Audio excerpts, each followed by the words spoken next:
Bila kita tadabbur, pertama kita tuding pada kita. Itulah tadabbur. Bila kita tuding ayat tu tuju pada kita, kita akan berubah. Kita akan menjadi terbaik dan akhlak kita akan menjadi akhlak Al-Quran.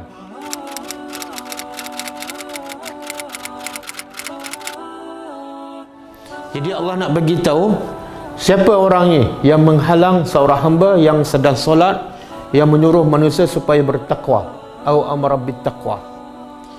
Sebenarnya ayat ni turun pada Abu Jahal. Ayat ni sebenarnya Abu Jahal ni, tapi Allah tak sebut nama. Jadi tadabburnya apa?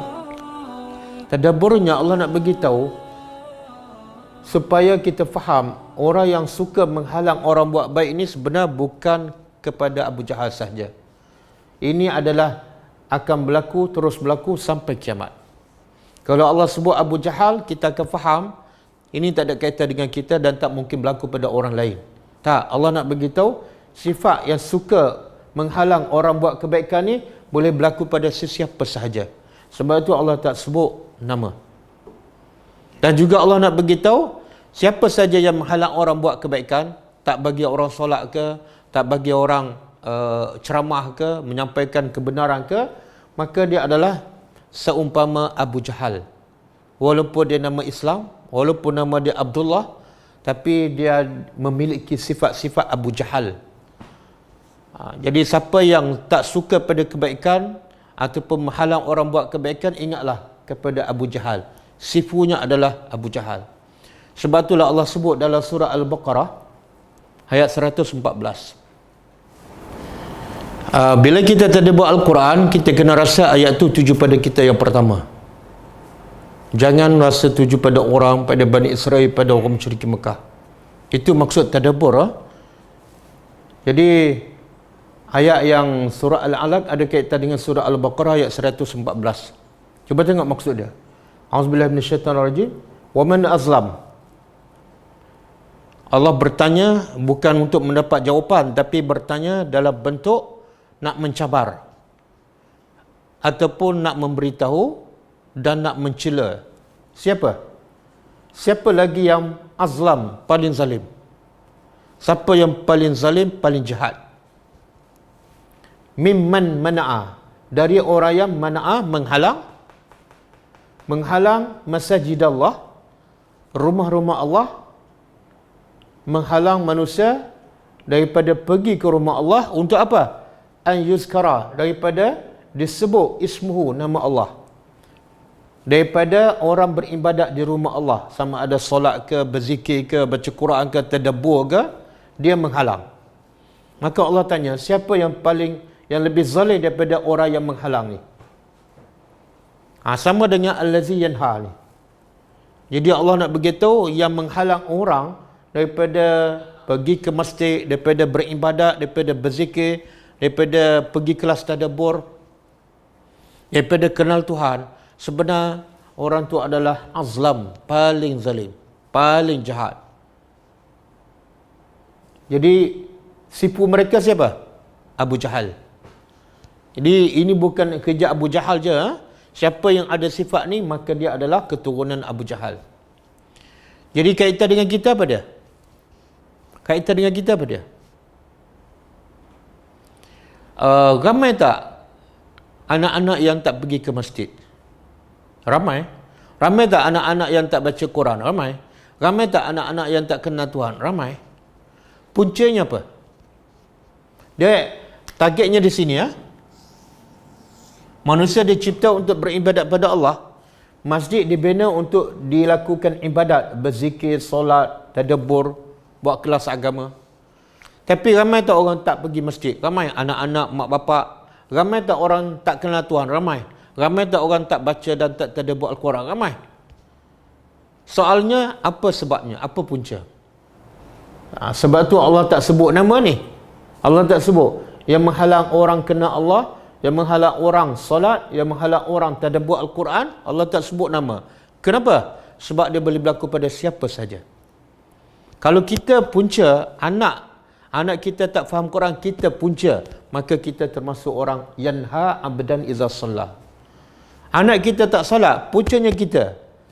Sama ada kita tak ajar, kita bukan larang dia salat, Tapi kita tak ajar dia solat sampai dia tak gerti solat dan dia tak nak solat, maka puncanya kita.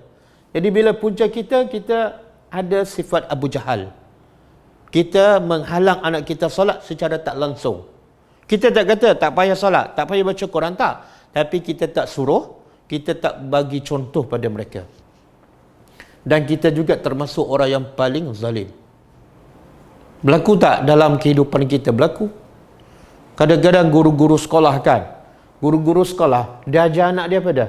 Bukan supaya anak tu kenal Tuhan, bukan supaya anak tu pergi salat, tapi dia ajar dunia. Maka akhirnya pelajar-pelajar tu cinta dunia dan tak cinta pada Allah. Maka guru tu adalah antara penyebab, penghalang yang menyebabkan anak tak solat, yang menyebabkan pelajar dia tak pergi ke masjid. Masuk bila dengar azan, dia kata tak payah solat, kita solat setelah habis waktu kelas ataupun setelah habis sekolah, waktu petang. Maka guru pun termasuk orang yang menghalang. Dan dia ada kemungkinan menjadi orang yang paling zalim. Walaupun namanya guru. Bukan nama Abu Jahal. Kadang-kadang yang menghalangnya apa? Media massa. Kerja orang kafir kan. Allah sebut dalam surah Fussilat. Orang kafir ni dia nak manusia jangan dengar Al-Quran.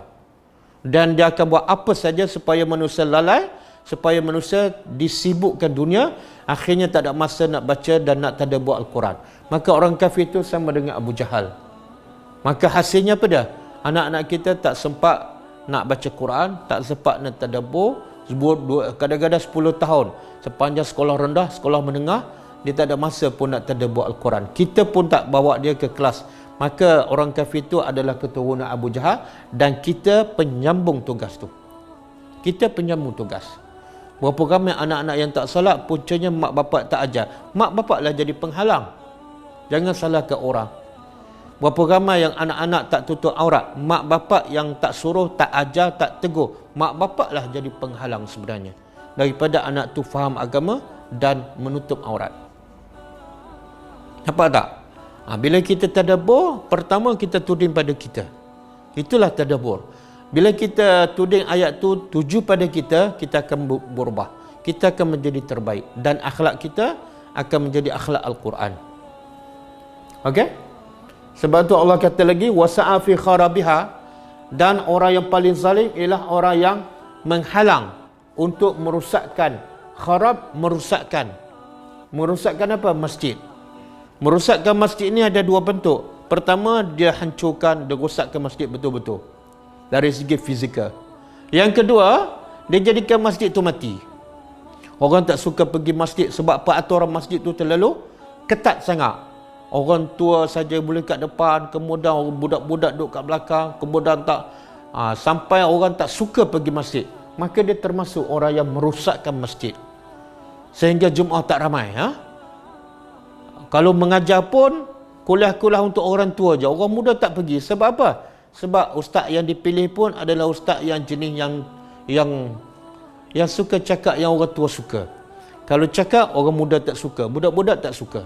Jadi kadang-kadang AJK masjid pun termasuk ni yang menghalang ataupun yang menjadikan masjid tak mesra kanak-kanak.